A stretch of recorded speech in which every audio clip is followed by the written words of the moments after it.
Welcome in, welcome in. Welcome in indeed. Welcome back to Do It for the Story. Today, I think I'm going to kick us off because I don't want to say lead this episode, but I'm going to be our interviewer more so today, listening to a lot of what Stace has to say. Yeah. What are we talking about today? What's the story that you've got for us? This topic has many stories, so this is going to end up being a series, but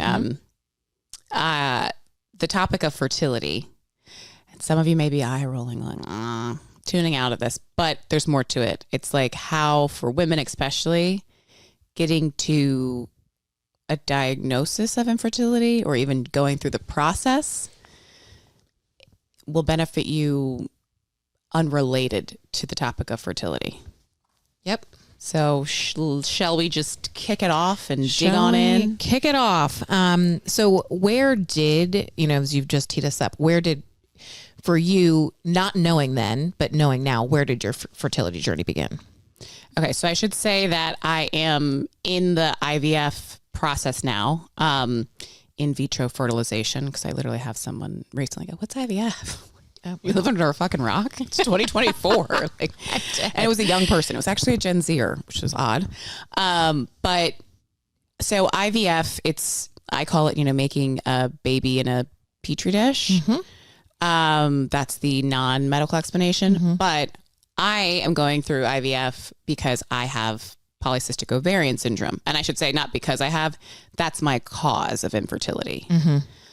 So what Polycystic Ovarian Syndrome is, for those of you who don't know, referred to as PCOS as well. That's the street acronym for us sisters. PCOS Club.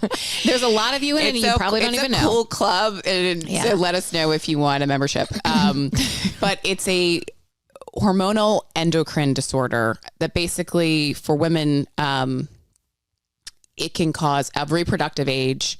And when I say women, I mean cisgendered women who, again, reproductive age. It can cause acne. It can cause infertility, male pattern hair growth, high androgens. That's where that male pattern comes from. Weight gain, hair thinning.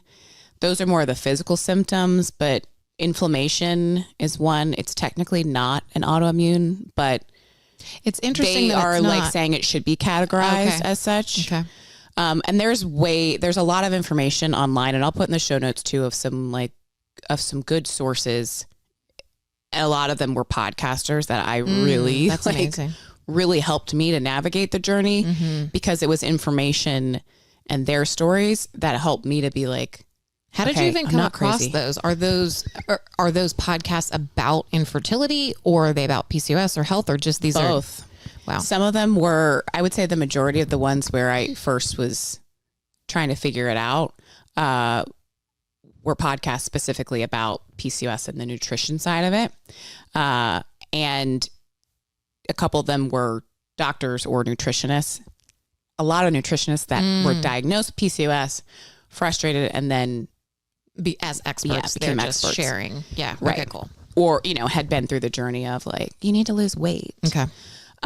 So anyway, and then actually real quick. So you'd mentioned, a lot of the physical symptoms and what it literally is. Like you said, there's folks that are saying it should be an autoimmune, and because of my autoimmune disease, I know that there are other, going down the rabbit hole, I know that there are other diseases like this that have just been, like Parkinson's has now been put in the autoimmune bucket. So, and where my brain is going, often autoimmune diseases have other symptoms than the physical. Yes. So I'm thinking brain fog. Oh, yeah. Like, are there things like so that? brain fog. Yep. Brain fog, anxiety, depression, self-doubt is one that goes with anxiety, but it's like, it was so validating when you do hear these stories, not just reading it. Yeah. That, it can also kind of be, I feel like women, you're already on a loop. and I was like, well, the self-doubt probably comes with you fighting with doctors for 12 years just to get a diagnosis. Right. They're like, is that really, now is it's that an actual symptom? Or is the medical gaslighting now made me just go, well, I'm a fucking idiot. Yeah, exactly. Who do I know to be in this body my whole life and be like, something's off? Exactly. Okay. And so that's all really helpful to know what it is, all types of symptoms. And then do you know off the top of your head, like, just so we can quickly grab who this might impact, like what's the stat on like how many folks have PCOS, how many women? 1 in 10 women.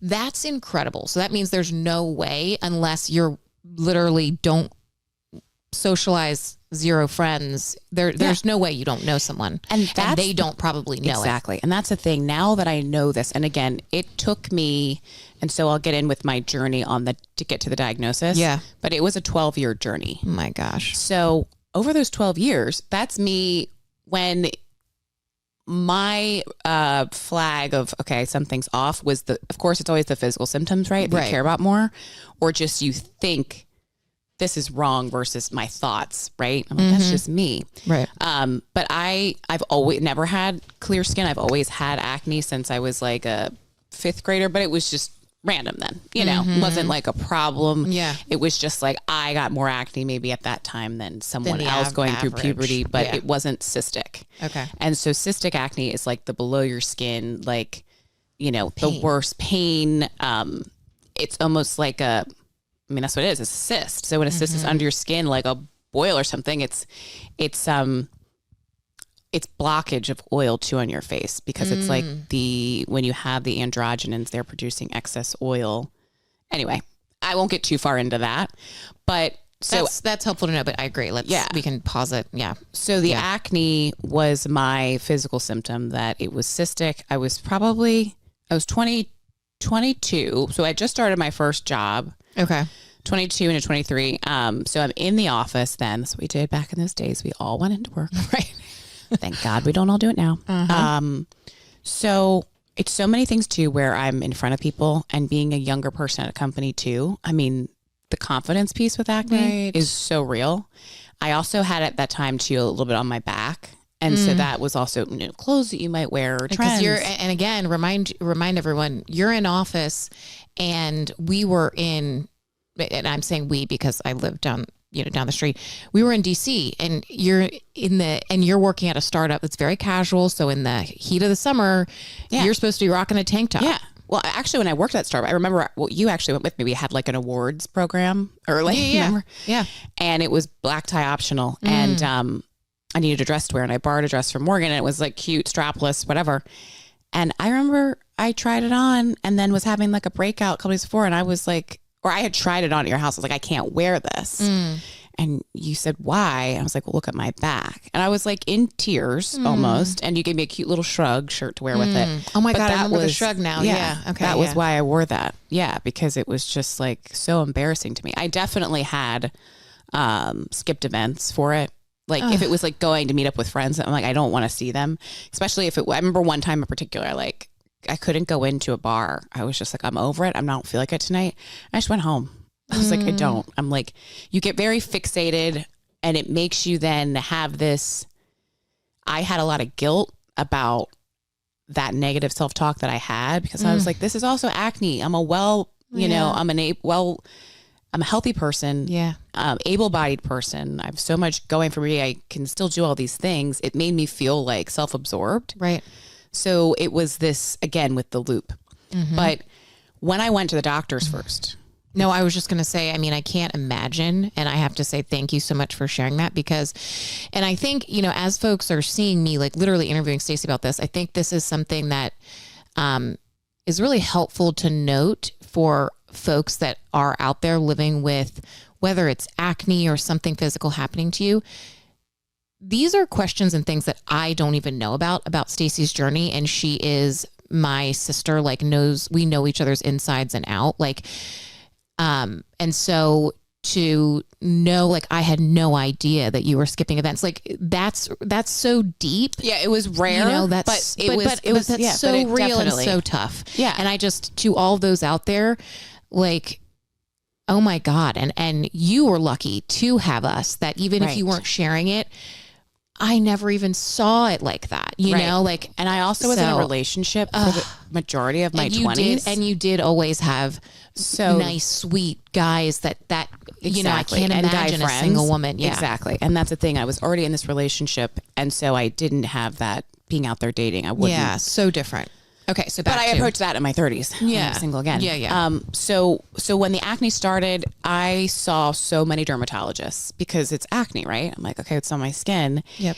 But the biggest thing, and the thing that, again, you do not think about, you're not taught, is when something's going wrong and there's, whether it's a rash or, you know, acne, it's a symptom of something else. Right. There's an underlying cause. Right. So what happens when I get the acne? Well, I'm 22. So of course, what do you think happens? OBGYN says birth control will give you one that, you know, is supposed to be better with acne.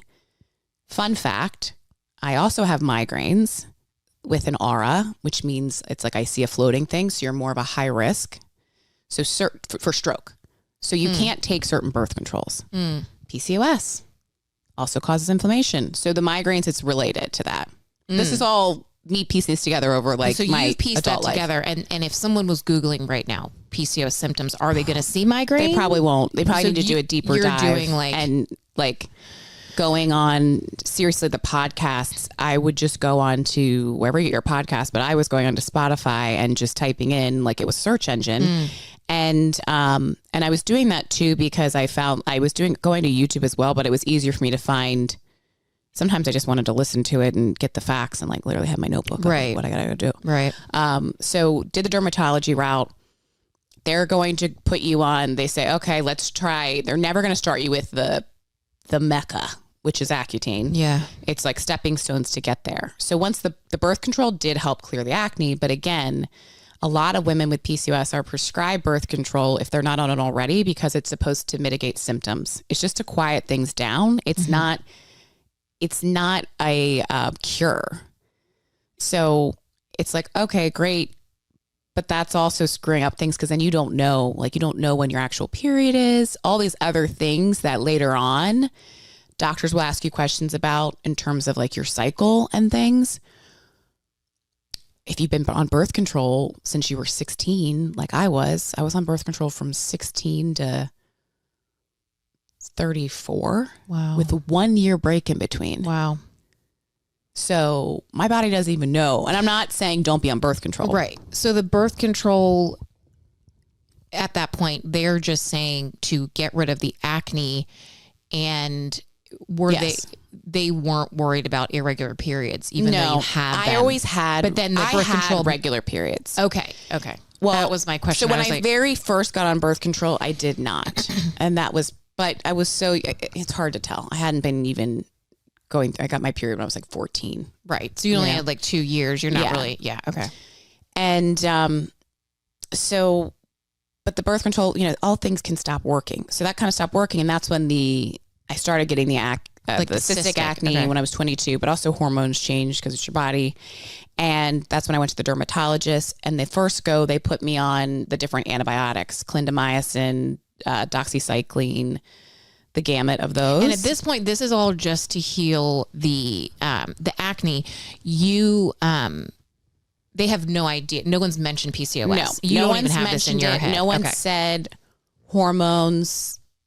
The only thing they would say related to that is, does your acne get worse around your cycle? Everyone's fucking acne gets worse around their cycle. Right. Like, even if someone with perfect skin, the only time you probably get a pimple is around your period. Right. Exactly. So that's I'm like, also, and when you have cystic acne, like I did, where it was all the time, it was persistent. I was like, I don't know. Yeah. I don't know if it gets worse, because it's worse. It's bad all the time. All the time.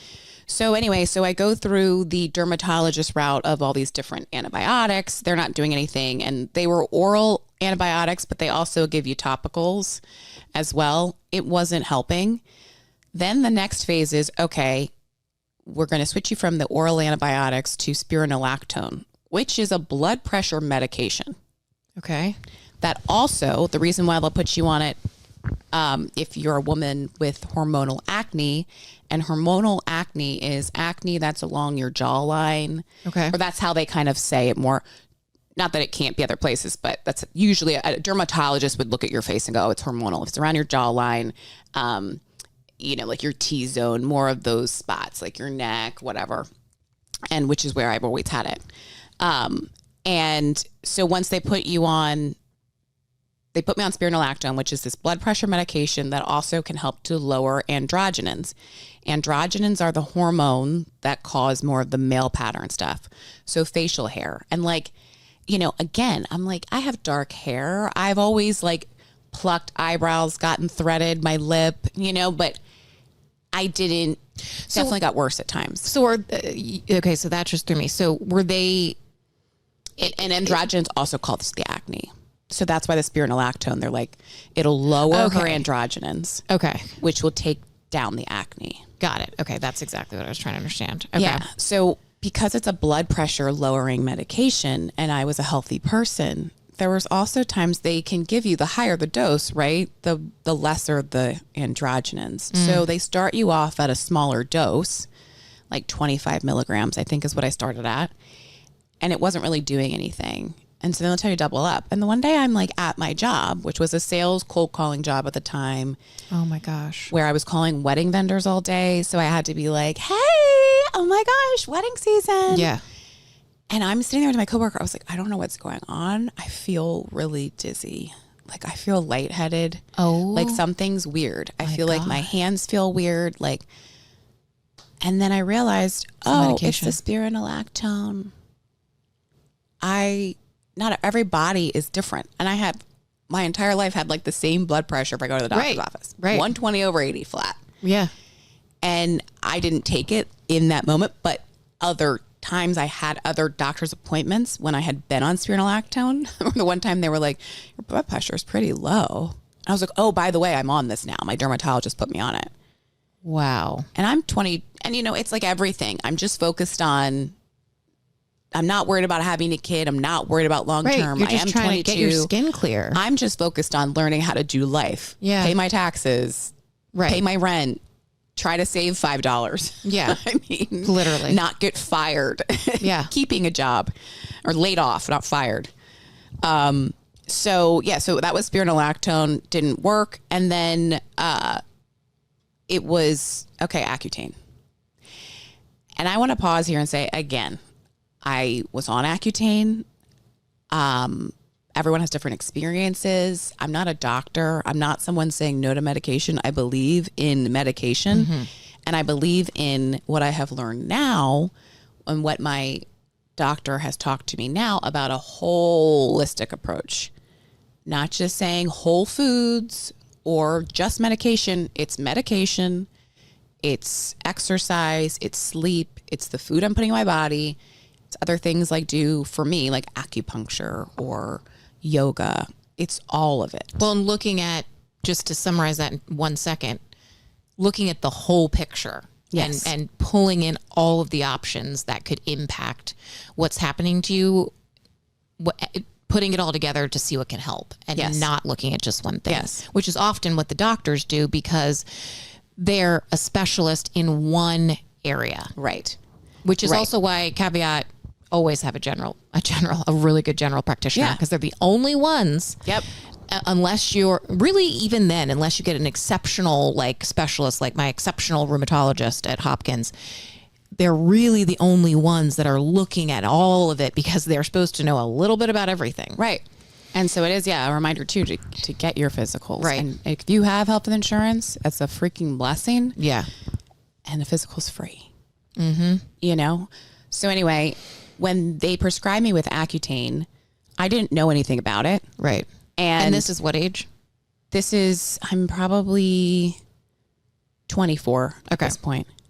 And so with Accutane, again, I can't be on I can only be on certain types of birth control. I can only be on birth control with progesterone or non-hormones. So an IUD, that's one of them is Mirena or something.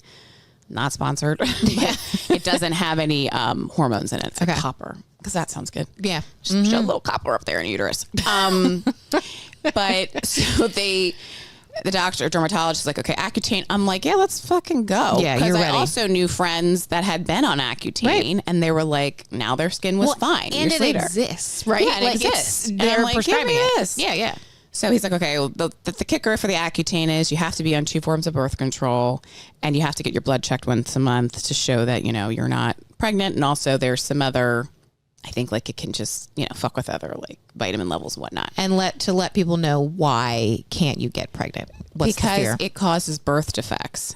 And it's not just that it's saying if you're a pregnant woman, it literally, there's a warning. And if you Google it, any like FDA, NIH, it says women can't even be around. Pregnant women should not inhale dust particles or touch them from an Accutane pill. Wow. So AKA, I'm like, if you're a pharmacist or something. Wow. But I think that's also why, and I don't know if it's still like this, if it's the same packaging, but it was packaged almost like birth control. It was individual a cardboard package, like a little, think of like a cardboard book. Mm-hmm. And it was like, I don't know if anybody has like the Christmas calendars with the pop out chocolates. Yep.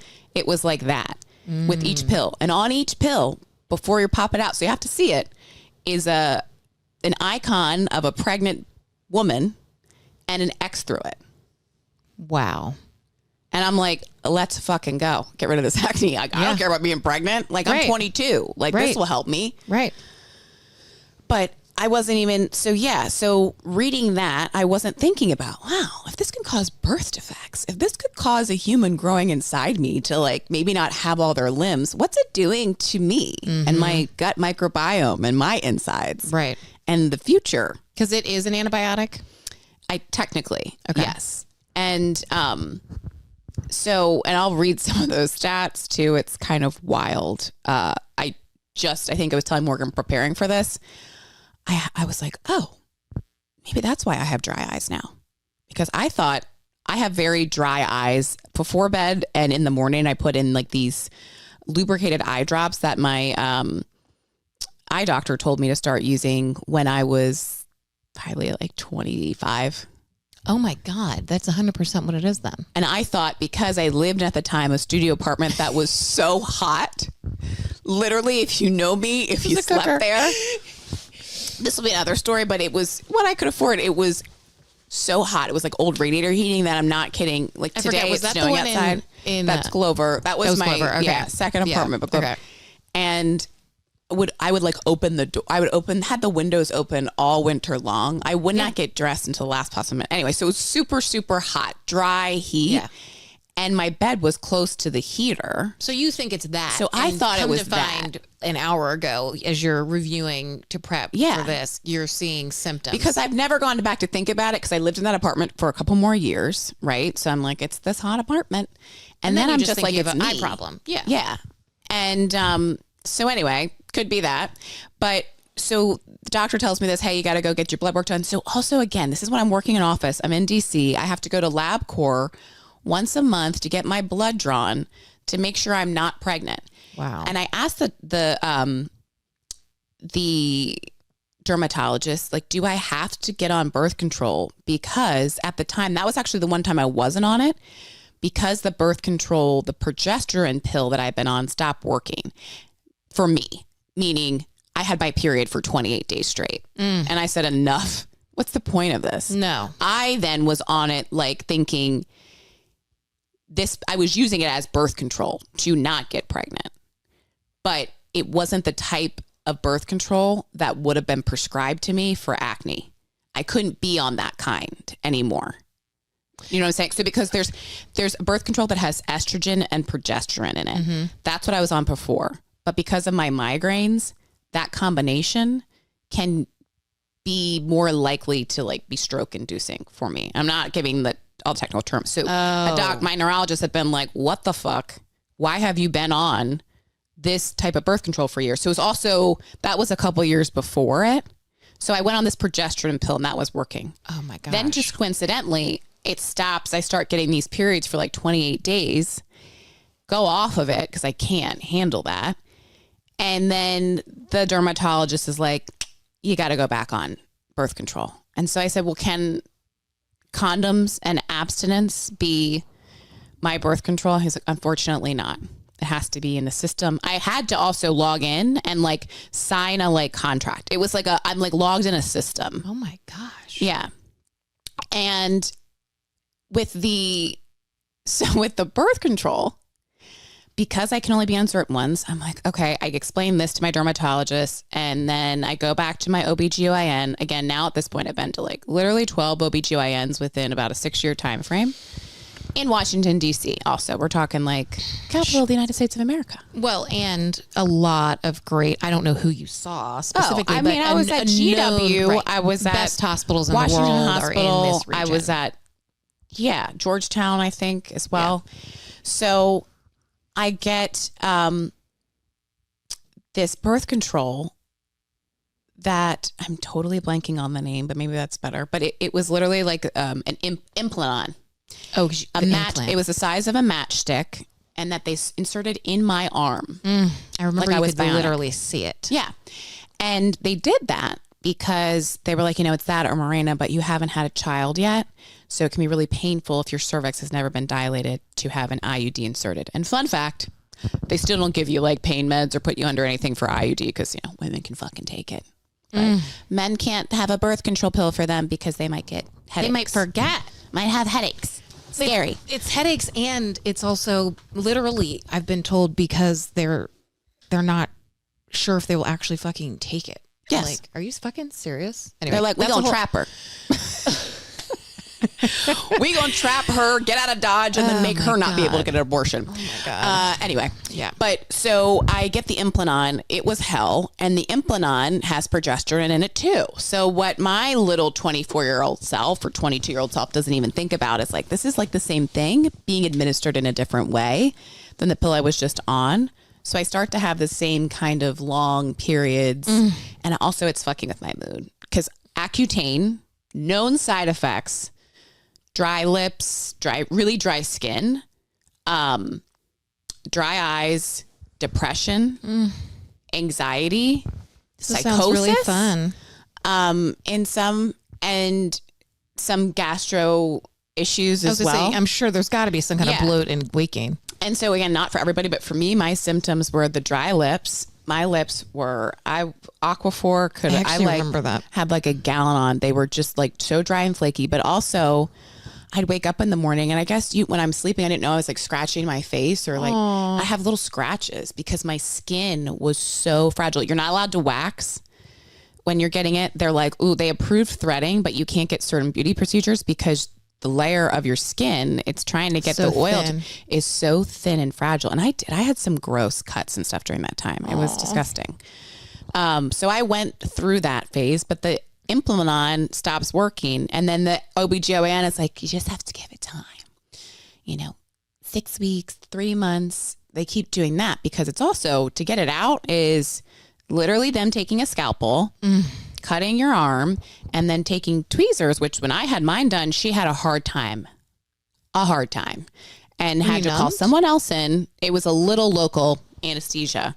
But when you're just sitting there and they like turn your head and they're trying to rip this piece of thing out of your arm, that's now, disgusting. I don't know. Now I'm like, what was I thinking? You were thinking, I don't want this fucking acne. I don't want acne anymore. And first and foremost, like we all know, think about, my God, why are there so many like pill patches and all the thing or pimple patches and all the things? Because even if we've got, one big zit on our face, that like nobody wants it, right? But you had not only acne but cystic, and so I think of the few times I have had one of those painful pimples.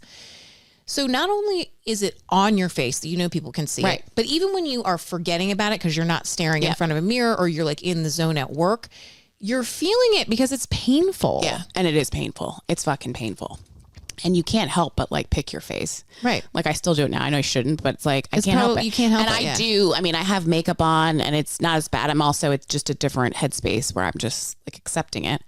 But that's what kills me. Two things. One, when you said that too about the pimples, I think that was the thing for me. It's it was something that everybody could get. I just kept being like, am I dirty? What's wrong with me? I've heard Again, that from the comparison, so many people, the I'm dirty like, thing.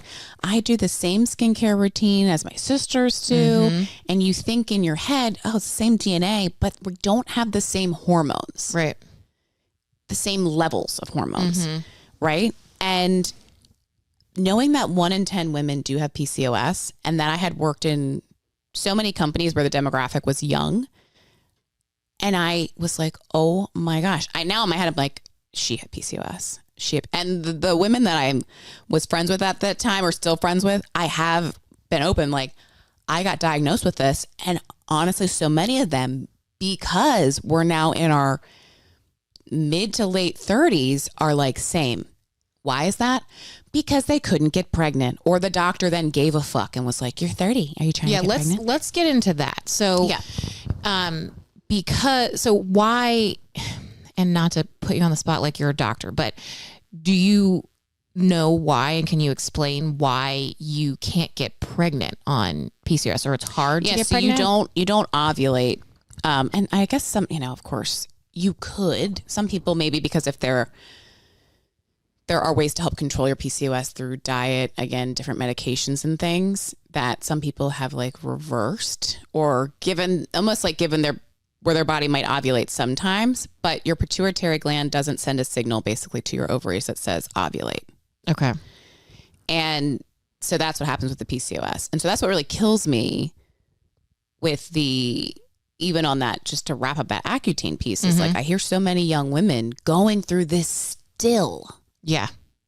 I'm like, dude, right. I'm 36 now.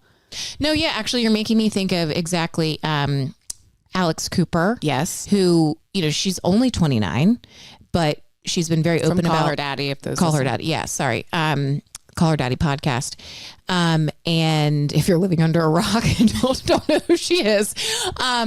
But she's been on Accutane, was on, 3 times. I don't know exactly what age, but it sounded like she had it really bad in high school. I've heard that she had it really bad in high school. I was introduced to Alex Earl because of Alex Cooper. Yeah, her podcast. And so Alex Earl's podcast, she's talked about. And she's like 23. Yeah, she's straight out of college. Yeah, she's like 23, 24. Yeah. So, and how she has been on Accutane. And I would assume, from what I understood, Accutane more recently, meaning so. It's been, within the last couple of years. So just because I know this is a lot of information, but when Stacey's saying, oh my gosh, I'm hearing other young people go on Accutane right now, the reaction to that isn't, don't go on Accutane because Accutane, has this and this and isn't helpful. It can be helpful if you have an acne specific skin issue.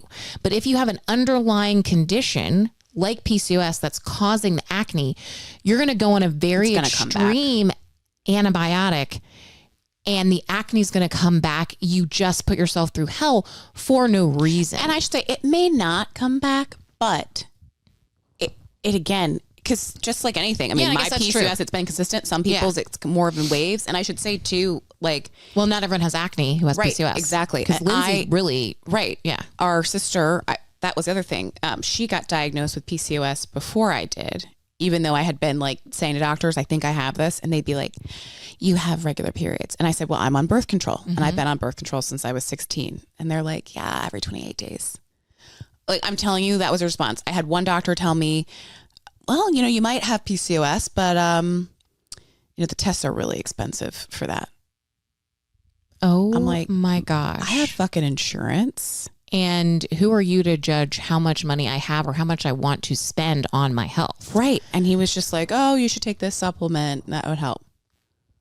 Well, and okay, so going back to, the fertility piece and Lindsay, because I think that's actually helpful to understand, because we have talked a lot about acne, but I think the acne piece is so important because for a million reasons. But Lindsay ended up trying to have a baby and couldn't get pregnant. And so going through her infertility journey and having to take those tests, then diagnosed her with PCOS. But then looking back, she realized, oh, I have had this stomach weight gain. I have it, but she didn't have. Right. And that's the thing. It's, I don't know if more common, but at least what was the focus, I think, for a lot of the medical world with PCOS was, as far as symptoms, it's like they're judging you by how you look.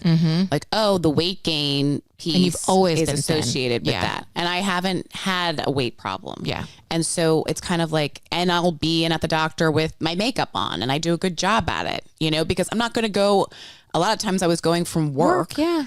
And they're like, you don't have it. I'm like, okay. But because my sister had it, then that helped me to also use that as ammunition with doctors being Is it like genetic? Like it can be. Yeah. Okay. Yeah. So it's also can be a hereditary thing. So that was the thing. I was like, well, my sister has this. She also had regular periods. Why does she have it? Right. Test my fucking hormones. Finally get to a diagnosis because it was also happened to be the first Black OBGYN I've ever been to who listened to me, and her first reaction was, well, what did the hormone test say? I said, I haven't had one. I've asked, can you test for these things? And I don't know what to ask for. Right. So that's where the podcast had helped me. Other people telling me, right. But I didn't even have to go through that step as much of test this, because she said, that's insane. You should have had a hormone test and you should have had a transvaginal ultrasound to see if you have cysts on your ovaries. The name Polycystic Ovarian Syndrome, I've read a lot about how some doctors say like they wish they would change the name because it gives off to this that there are like cysts on your ovaries. What it really is the egg follicles of you not ovulating, you're not releasing, showing up looking like that. Oh. And sometimes they can just kind of like, I'm not giving a good explanation, but sometimes you can actually feel it. Like they do become cyst-like and they can burst, but it's my not. gosh, I did not know that. Yeah. So that's the other thing.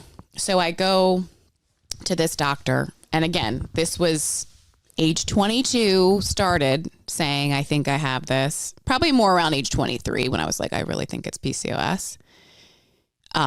And when you talk about going down rabbit holes, I've researched so much fucking shit about acne and every little homeopathic. I was gonna say, I probably everything that on your face and your body. Totally. Yeah. It took until last year or October of 2022 that my doctor finally diagnosed me. She goes, you were right. Remember, she called me. She goes, you were right. Your testosterone is elevated. It's high. And she's like, you definitely are in the line for PCOS. And she goes, I'm sending you in for the transvaginal ultrasound. And sure enough, she's like, yep. It's like, and how fucking hard was that for her to do that? It didn't even require her to actually do anything. No. And the expensive tests. Yeah. How much did it cost you? I honestly didn't blink at it. I mean, it was just normal. She requested it. And especially tests like that, I guarantee you, like she requested it. It wasn't me saying test me for this. You're talking about your copay. Maybe it was $50. I was going to say maybe it was $50. Even if it was $100, do you know how much money I'd spend? You're like, I would have spent $1,000. I would have products alone.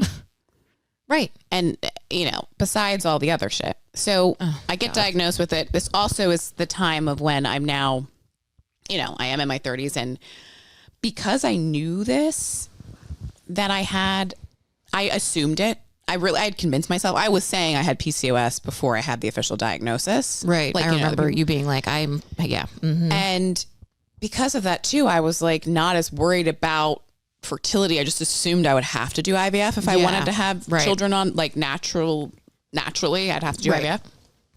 And so when it came to that time, and my husband, Joe, and I didn't start dating until you were like 31, 32, 32. So we got married when I was 34 and, wanted to have like our honeymoon, but we were still talking about that because I honestly felt like, okay, we're going to be able to like plan. Right. Just meaning like, I got to put these eggs on ice. Right. So then, right away you go with diagnosing the infertility is the first step. And most insurances will cover that, but a lot of them don't cover IVF. I mean, if you're a federal government employee, fuck it. get ready to start saving your money now. If you're 22 and you work for the federal government, really think about what you want in life. Mm-hmm. And do you have access to funds and saving? Because it's so fucking unfair. I mean, our military. Wow. They do. I don't want to quote. I actually think there is some changes. So I shouldn't. I think in this year there were some changes around if you were diagnosed with infertility in some way, or like if you had a injury in war or something. But anyway, if you lost your leg, we'll help you. No, I'm kidding. I don't know the stats, but yeah. So with the IVF, it's expensive, and also always people want to know how much it is. So I'll be transparent. The quote I got, if I didn't have insurance to do IVF for a cycle, being egg retrieval to then create an embryo to then implant the embryo, we're looking at low end $32,000, and that doesn't include the cost of the medications that you're on. Wow. So I saw that price tag and went, get the fuck out of here. Yeah, because you were getting that quote when you were on, you didn't have access to insurance. Right. Yeah. I was like, so my OBGYN, so what happens is once I get the diagnosis of PCOS, then she's not a fertility clinic. So she'll refer you out to another fertility clinic that they go through the diagnostics of test your hormones, check your uterus and all that stuff to get to the root cause. So they knew because I had PCOS, but it was still like double confirming it. So they'll go into, and then they do a ultrasound too to see, okay, like what you're working with, like your follicles and stuff, to see your ovaries. And that's the only, like, I'm doing air quotes if you're not watching this, benefit of having PCOS. If you do go through IVF, for most women, since you're not ovulating, if you're older, you do have usually a higher egg reserve. Because like your eggs are dying off. You get the eggs you get when you're born, and then they just die and die and die. Right. So I kept calling it Operation Baker's Dozen. I'm dead. And, but the first step of it is just doing the egg retrieval. But to get there, the diagnostic part is check your hormones. So I told so many girlfriends that are not even wanting to have kids, or younger siblings, friends, or whatever, go tell your doctor you want to get pregnant and you've been trying and you're not. Right. Because that's a sure fucking way for your insurance to cover the diagnostic part. Then at least they'll check. To get diagnosed with PCOS or maybe any hormonal to get your hormones imbalance. Yeah. But you have to, the amount of times I was told no, and looked at like I had two heads. Like, it was so fucking discouraging, and it's medical gaslighting. Hearing you say that, 12 times, and not only do I resonate because I remember those things happening to me in a different manner. It wasn't, it was very packed short amount of time. And I've had that thought, and now I'm sure that you have too, of, wow, I'm someone that has been told by my parents and grandparents since I was a little kid, speak up for yourself. No one's going to. And our mom is a nurse. And our mom's a nurse. And like, no one's going to advocate for you the way that you're going to advocate for you. And thinking of the folks that are, just find those conversations so difficult. Yeah. And you're talking about women that are interacting with many, whether it's women or men, and it's so intimidating. It's intimidating. And you're at the gynecologist. You're at the gynecologist. You've got your stirrups, your legs are spread. And no doctor has ever asked me, are you okay with this? Or have you had any sexual trauma that this might be difficult for you? Which I think that actually should be part of this series. Been asked. And I don't, thank God, but it was a conversation I had with a girlfriend who brought that up. She's like, have you ever been asked? Because she was talking about just feeling that way after going to exams after being pregnant. And her sister so happens to be an OBGYN. And she said, no one has ever asked me that. Or I've never thought about, like, we're not taught to do that. We're not taught to do that. You're talking about this sister who's a doctor. Who is a doctor. Well, and what's interesting? And she's brilliant. I had a flash to me being at the pelvic floor therapist, laying on my back, just being so, I've got, I'm pelvic floor. She's about ready to put her fingers inside my vagina, and I'm being triggered because I'm flashing to my horrific. High school.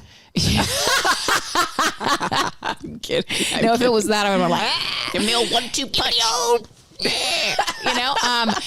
No, but I'm being flashed to my delivery and the trauma of that, like all within 2 seconds. And then I'm being flashed to the, horrible tear that I had and I just am crying, to this woman. And thank God, she just had a demeanor about her that she was like, it's okay. I'm sure she wasn't even. If you're fingering for a living, you've got to be. Woof.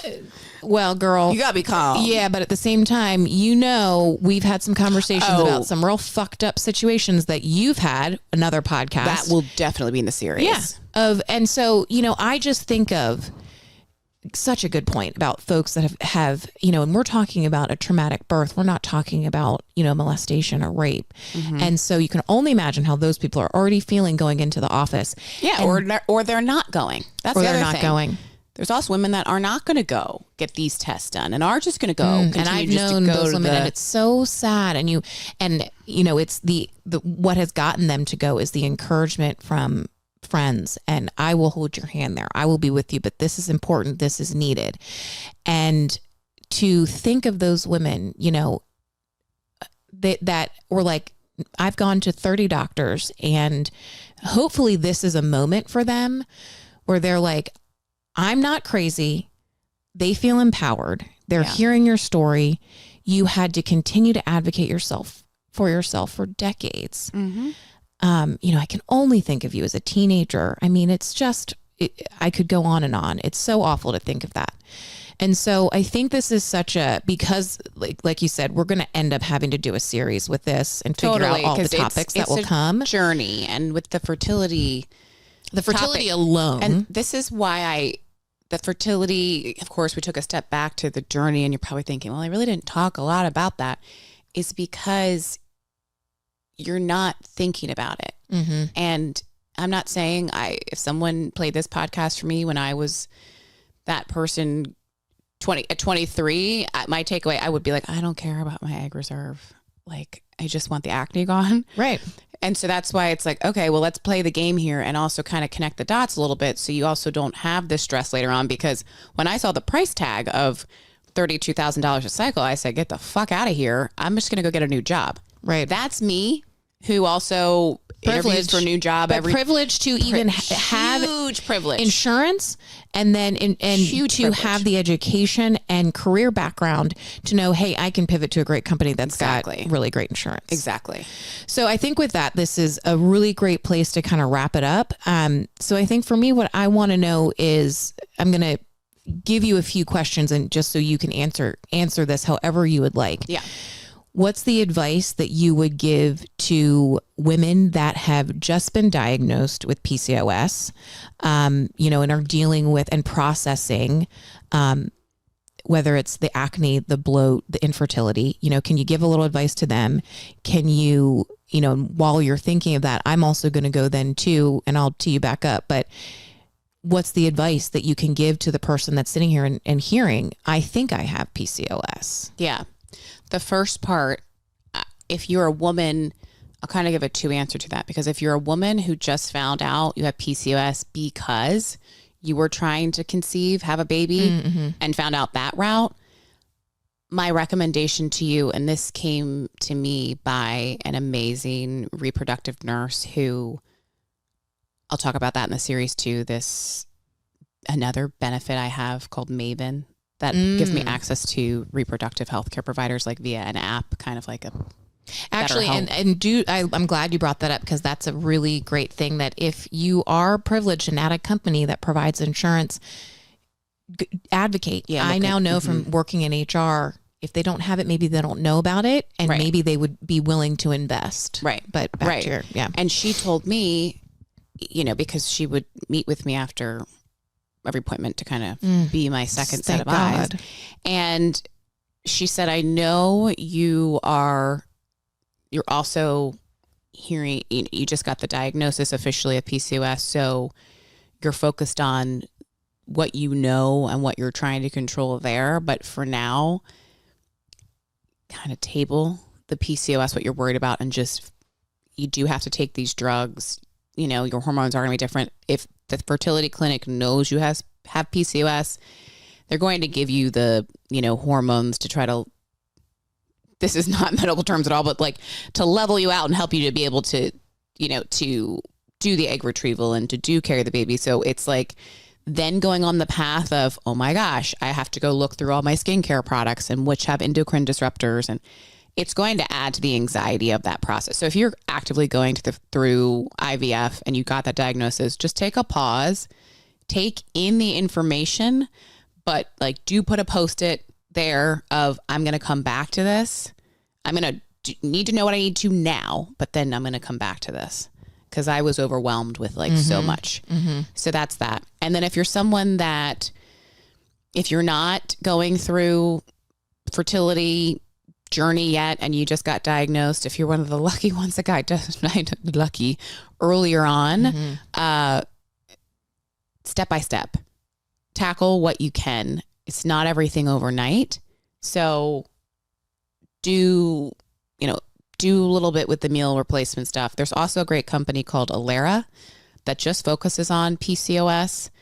And so if you feel like you're not being heard by your doctor, they may have some insurance coverage for like some of the labs, but I do think it's more of like a membership out of pocket. You get assigned a nutritionist and a nurse practitioner specified to PCOS that, number one, if you just want to do base package, they will do the right labs to get you the diagnosis. Wow. Is this like an app or? I found, again, the reproductive nurse via Maven, she told me about Alera. Wow.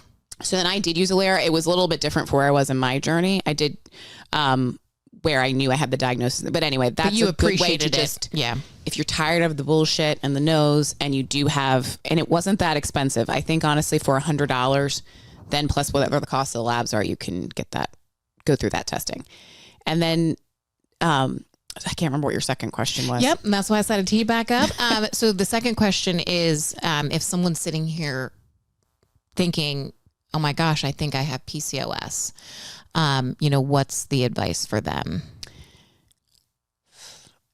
I would say go to your doctor and say, honestly, I've told people lie by not saying what your symptoms are, but what your intentions are, and tell them, I need to have this. Like you can always, I'm also used to being like, if I'm not, even if I am in pain, I'm like, I got it. Like I will, especially to Black women in general, we just dumb down our pain. So you can be a little bit more dramatic, squeaky wheel gets the grease. Sadly, that happens. Right. If your doctor's not listening to you, if they're saying things to you like, oh, the test, just if you have access to the money, check out Alera. Yeah. I would just do that. Like, honestly, now I'm like, I've told other girlfriends that. I'm like, dude, I would just go to Alera and like get the labs. That exists. Mm-hmm.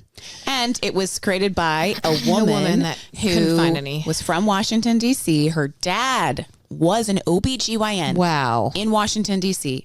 And she has PCOS and wasn't getting the answers. So then she had been in the tech world, and then she developed this app, this company, Alera. I love that. That's incredible. But yeah, I think that's all. It's a journey. Yeah, it's a journey. And that's all really helpful. I think what I would say is, I could imagine, and I'm curious if you would agree, is because I know when I was, you are still on your health journey. You always will be. I'm still on mine. Always will be.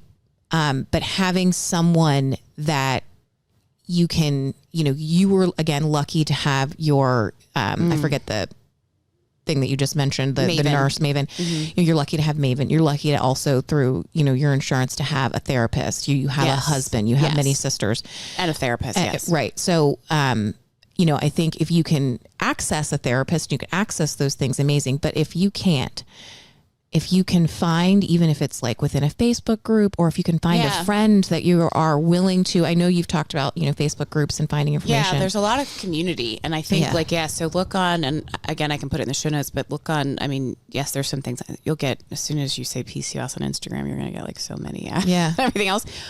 But honestly, it puts information in front of, those are the ones you don't mind because you may learn something new. Now, like not everybody on there is a doctor, but certified nutritionist. You still do your homework on people, but yeah, community.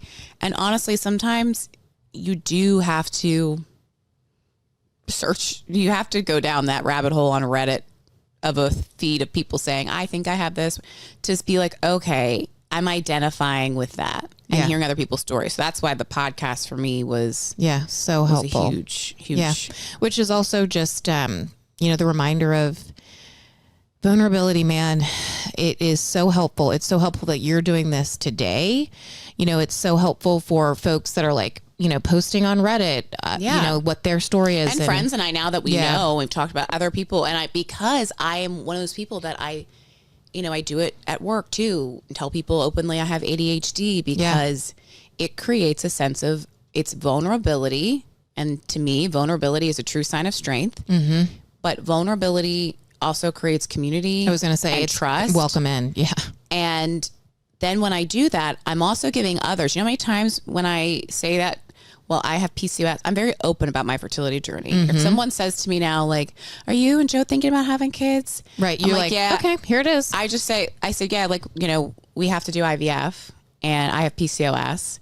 And I say that because most times, especially women in my age group, will be like, yeah, like a nod of like, oh yeah, like I have that, my friend has it, or, oh wait, my girlfriend just got diagnosed. And I had a friend, Warren actually put me in touch with one of his girlfriends who just got diagnosed, and I have been texting with her.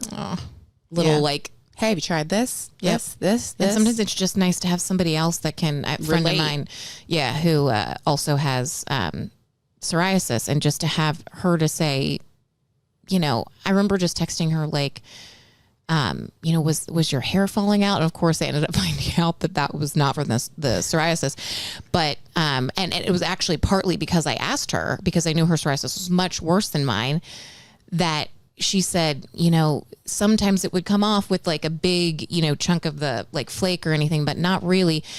So it was a trigger to me. Something weird is happening. So yeah, find your community, and, write in, send, follow us, DM us, send a message. And I do it for the Story Podcast. If you're someone listening to this and you're like, oh, I have PCOS, I hope it enables you to share with others, but also be the person. Not, again, acne is also tricky. So it's like, sometimes when you say to someone like, oh, do you have PCOS? It's kind of triggering because you're like, I notice your acne. Yeah. So do be careful on that. But if people are open about like, I have terrible acne, I have DM'd Alex Cooper.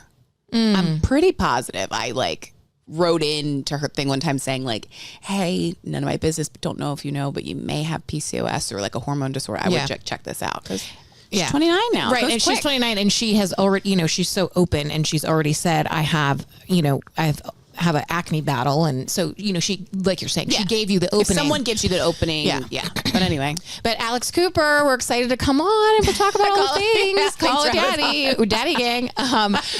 But yeah, so we will, with, YouTube, Insta, all the places, we're going to tag everywhere that you can message us, ask any questions, because we will be reading them. And I know that this is a really, serious topic for a lot of people. Yeah. So I can't thank you enough. So hit us in the DMs. Hit us in the DMs. All right, y'all. All right. Have a great week. Not sure why we just waved. I don't know either. We're saying bye to like a Teams meeting. Bye. Do it for the story. Tips.